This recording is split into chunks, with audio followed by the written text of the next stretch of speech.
The snow had been falling for 3 days straight, blanketing the small Belgian village in an eerie quiet.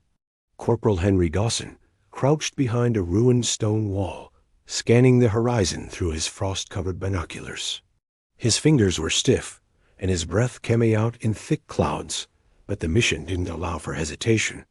Henry's unit, the 2nd Infantry Division, had been tasked with intercepting a German supply convoy moving through the frozen valley below. Intelligence suggested the supplies were critical ammunition, fuel, and winter coats that would allow the enemy to push further into Allied lines. If they succeeded, it could mean disaster for the troops holding Bastogne. Through the heavy snowfall, Henry spotted movement.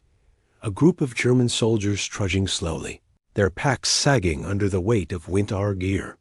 He signaled to his squad with hand gestures, and they readied their rifles. Silence was their ally, the snow muffling the crunch of boots as they crept closer. The first shot was fired almost instinctively. The bullet struck a German soldier in the shoulder, sending him tumbling into the drifts. Chaos erupted.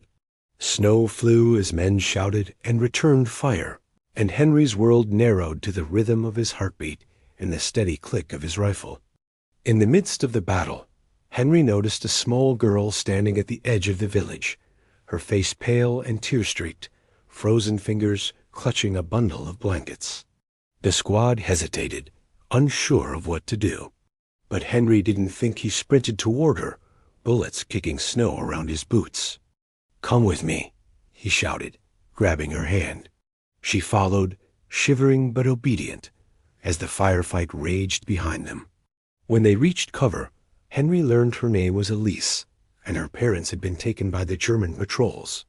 She had wandered into the snow, hoping anyone would save her. Henry handed Elise to Private Rogers, who carried her to the temporary safety of their command post. Then, without pause, Henry returned to the battle. The squad fought with renewed determination, inspired by the small reminder of what they were defending. One by one, they drove the Germans back, taking the supplies before the enemy could recover.